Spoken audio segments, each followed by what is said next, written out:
अगला सीएम कौन होगा? दिल्ली के सीएम अरविंद केजरीवाल आज इस्तीफा देने वाले हैं। दिल्ली में कुर्सी का किस्सा सुर्खियों में बना हुआ है। हर गली मोहल्ले में इस बात की चर्चा हो रही है कि अगर केजरीवाल इस्तीफा देंगे तो केजरीवाल के बाद अगला मुख्यमंत्री दिल्ली का कौन बनेगा। मुख्यमंत्री की कुर्सी एक है और दावेदार इस पे 4 बताए जा रहे हैं। आतिशी, कैलाश गहलोत, गोपाल राय और सौरभ भारद्वाज। लेकिन सबसे ज्यादा जिस नाम पर जोर है वो है आतिशी का, जिन्हें मुख्यमंत्री की कुर्सी पर बैठने के दावेदारों में नंबर 1 बताया जा रहा है। अरविंद केजरीवाल और मनीष सिसोदिया की गिरफ्तारी के बाद आम आदमी पार्टी का अगर कोई एक नेता सबसे ज्यादा सुर्खियों में रहा तो वो आतिशी है। अरविंद केजरीवाल के जेल जाने के बाद से ही वो मुख्यमंत्री पद की दौड़ में सबसे आगे बताई जा रही थी। अरविंद केजरीवाल अब जेल से बाहर हैं और पद छोड़ने का ऐलान कर चुके हैं। ऐसे में दिल्ली का मुख्यमंत्री कौन होगा? 10 साल में पहली बार ये सवाल दिल्ली और देश के सामने है। आम आदमी पार्टी भले ही अगले सीएम पर सस्पेंस बनाकर रखे, लेकिन 4 नेताओं के नाम मुख्यमंत्री पद की रेस में बताए जा रहे हैं, जिसमें एक नाम आतिशी का भी है। चाहे दिल्ली पुलिस से भिड़ना हो या फिर छापेमारी के दौरान तनातनी, पार्टी का रुख रखना हो या फिर एमसीडी के स्कूलों पर छापे डलाना, आतिशी सोशल मीडिया पर छाई रहती है।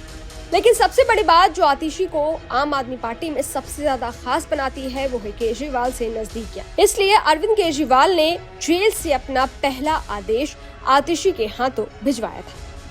यही नहीं, 15 अगस्त को केजरीवाल ने जेल में रहते हुए दिल्ली में तिरंगा फहराने के लिए अपनी तरफ से आतिशी का ही नाम भेजा था।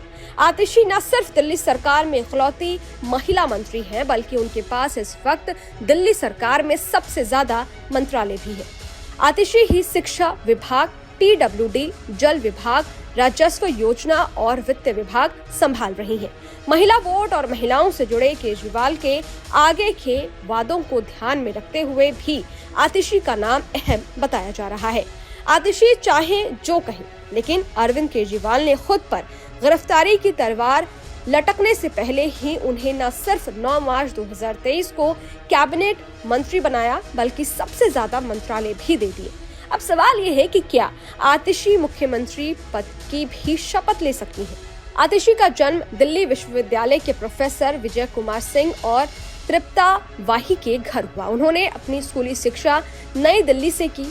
उन्होंने सेंट स्टीफन कॉलेज में इतिहास का अध्ययन किया और ऑक्सफोर्ड यूनिवर्सिटी से मास्टर्स की डिग्री हासिल की।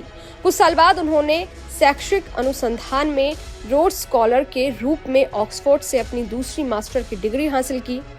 उन्होंने मध्य प्रदेश के एक छोटे से गांव में 7 साल बिताए, जहां वो जैविक खेती और प्रगतिशील शिक्षा प्रणालियों से जुड़ी। उन्होंने वहां कई गैर लाभकारी संगठनों के साथ काम किया, जहां उनकी पहली बार आपके कुछ सदस्यों से मुलाकात हुई और वो आम आदमी पार्टी से जुड़ गई। आतिशी आम आदमी पार्टी की स्थापना के समय ही पार्टी में शामिल हो गई थी।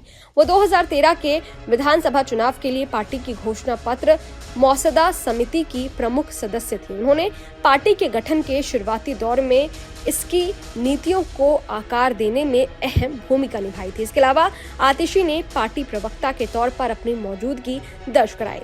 केजरीवाल की तरह वो मनीष सिसोदिया के भी करीब हैं। उन्होंने मनीष सिसोदिया की सलाहकार के रूप में भी काम किया और उनकी गैर मौजूदगी में शिक्षा मंत्रालय का भी जिम्मा संभाला। तो आतिशी को अरविंद केजरीवाल और मनीष सिसोदिया दोनों का भरोसा हासिल है। अब सवाल ये है कि क्या मुख्यमंत्री पद की इस रेस में आतिशी एक बड़ा ताकत साबित हो सकती है? क्या आतिशी को दिल्ली का अगला सीएम बनाया जा सकता है? आपको क्या लगता है? कमेंट बॉक्स में जरूर बताइएगा। शुक्रिया। न्यूज नेशन अब व्हाट्सएप पर खबरों की ताजा अपडेट के लिए न्यूज नेशन के इस QR कोड को स्कैन करें।